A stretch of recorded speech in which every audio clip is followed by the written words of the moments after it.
दोस्तों, मेरा नाम पवन कुमार है। मैं एक स्मॉल इन्वेस्टर हूँ यार, कोई बड़ा इन्वेस्टर नहीं हूँ। बस जस्ट एक अभी न्यूली इन्वेस्टर हूँ। तो अभी मैंने फिलहाल ये 2 सालों से अपना ये स्टॉक मार्केट में, यानी 1 डेढ़ सालों से मैंने यहाँ पे अभी काम कर रहा हूँ कंटिन्यूअसली।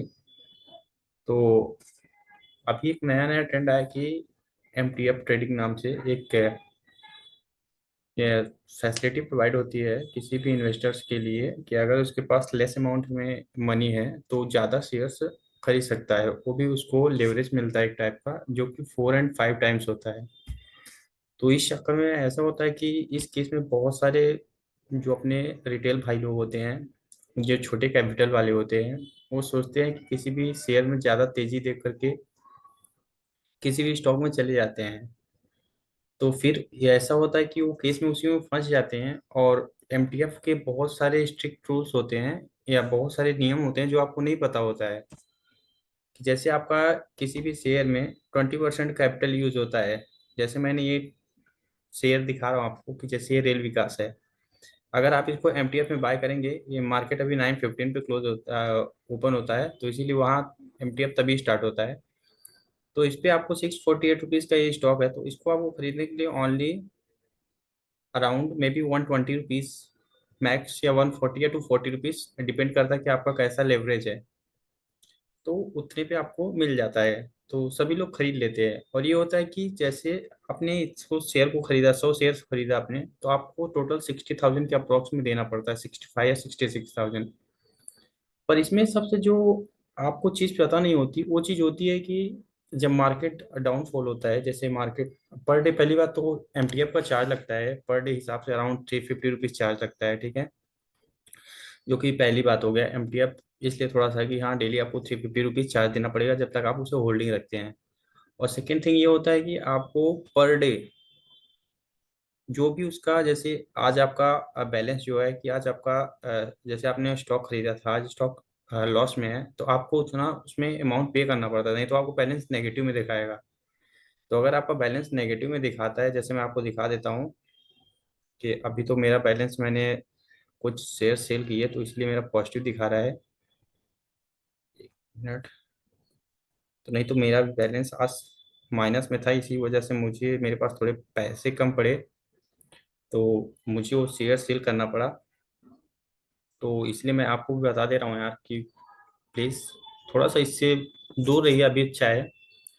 मत करिए, मैंने किया वो गलती, तो मैं चाहता हूँ कि आप लोग ना करें। उम्मीद है कि नहीं करेंगे। जैसे मैंने यहाँ देखिए, MTF के थ्रू मैंने कितना इंटरेस्ट लिया है। 4 लाख ही है मेरा, और 1,60,000 है, जो कि एक बहुत बड़ा अमाउंट होता है यार किसी भी नॉर्मल के लिए। कि मेरे पास अभी 3 लाख कैपिटल है, मैंने इतना किया है।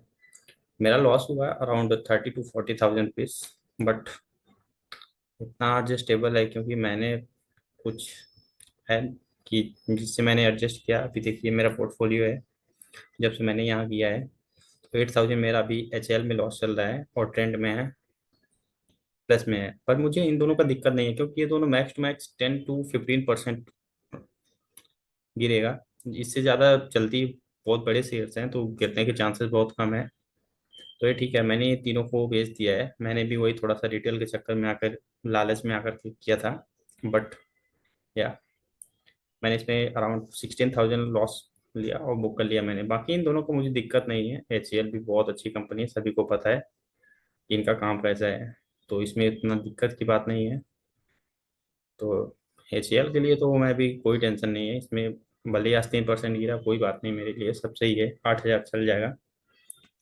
बट मैं आपको भी अवेयर करूंगा कि आप मत करो, ठीक है। अगर आपके पास, जैसे आपने टोटल 5 लाख का शेयर लिया है, ठीक है, MTF और अपना ऐड करके, तो आपके पास टोटल जो रिजर्व कैश होना चाहिए अराउंड 2 लाख होना चाहिए। क्योंकि 2 लाख होने का मतलब है कि अगर आपका शेयर का पोर्टफोलियो 30 से 40% डाउन होता है, बाय द वे कभी टिप आ गया, तो आपके पास उतना कैश होना चाहिए, नहीं तो आपको स्क्वायर ऑफ कर देगा वो सीधा डायरेक्टली। तो आप उसमें कुछ नहीं कर सकते हैं फिर। तो इसीलिए आपके पास पैसा होना बहुत ज़रूरी है।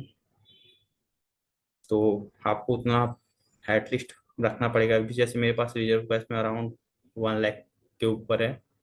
तो इन दोनों का मुझे दिक्कत नहीं है। ये दोनों अगर 30% भी गिरेगा तो मेरे पास कुछ कैश है, तो मैं ऐड कर सकता हूँ। मुझे दिक्कत नहीं है, मेरा 1 ईयर और 2 ईयर्स का है।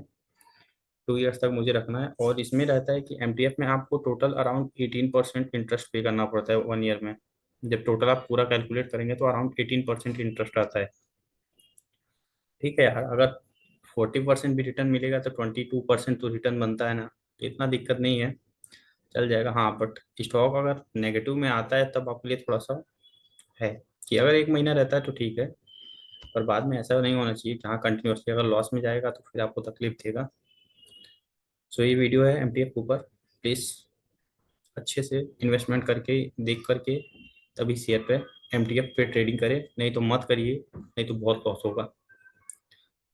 Thank you so much.